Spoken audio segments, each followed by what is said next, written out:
সকলকে স্বাগতম জানাচ্ছি কুকিং ব্লগের আরেকটি রেসিপিতে।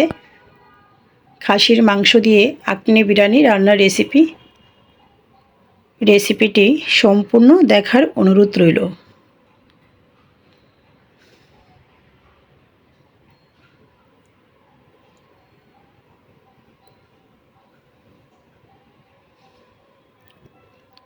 প্রথমে আমি মাংসটাকে ধুয়ে ভালো করে ক্লিন করে নিয়েছি।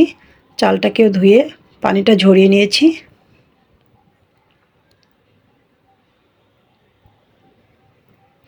আলুটাও কেটে ধুয়ে নিয়েছি। এরপর যে চলে আসছি মূল রান্নায়। চুলাটা অন করে একটি পাত্র বসিয়ে দিয়েছি পরিমাণ মতো তেল। লবণ দিয়ে আলুটা ভালো করে ভেজে নামিয়ে নিয়েছি। একই পাত্রে দিয়ে দিয়েছি আরও খানিকটা তেল। দিয়ে দিয়েছি কুচি করে রাখা পেঁয়াজ, সাথে তেজপাতা। আবারও নাড়াচাড়া করে নিয়েছি।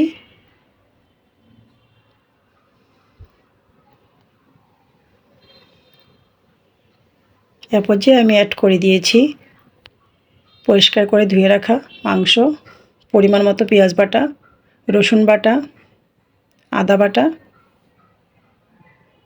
কাঁচা লঙ্কা বাটা, নারকেল বাটা, কাজু বাদাম বাটা,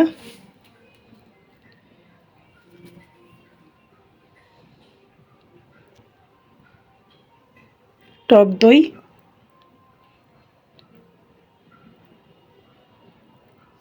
পরিমাণ মতো জয়িত্রী, জায়ফল, শাহি জিরা একসাথে গুঁড়া করে নিয়েছিলাম, ওইটা অ্যাড করে দিয়েছি।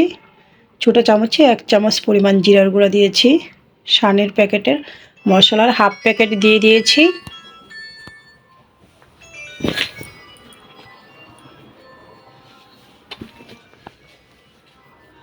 তো নাড়াচাড়া করে ঢাকনাটা দিয়ে দিয়েছি। তো এভাবে আমি খানিকটা সময় নিয়ে মাংসটা কষিয়ে নিয়েছি। তারপর যে আমি ভেজে রাখা আলুটা দিয়ে আবারও নাড়াচাড়া করে ঢাকনাটা দিয়ে দিয়েছি। আবারও ঢাকনাটা নামিয়ে নিয়েছি।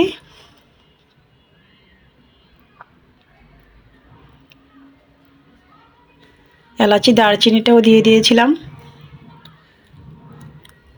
এরপর যে আমি ধুয়ে পানি ঝরিয়ে রাখা চিনি গুঁড়া চালটা অ্যাড করে দিয়েছি, সাথে গাজর, আস্ত কয়েকটি কাঁচা লঙ্কা। মাংসর সাথে চালটা নাড়াচাড়া করে ভেজে সিদ্ধ করে রাখা জলটা দিয়ে দিয়েছি।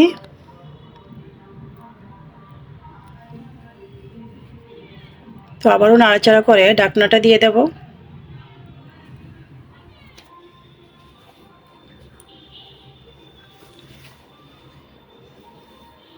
ঢাকনাটা দিয়ে দিয়েছি।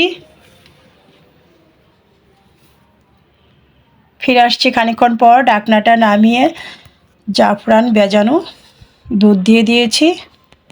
আবারও নাড়াচাড়া করে নিয়েছি।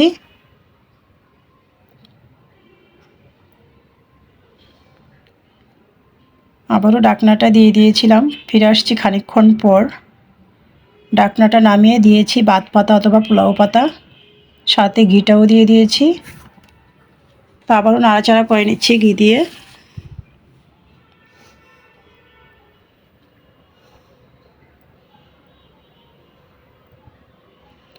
আবারও ঢাকনাটা দিয়ে দিয়েছি।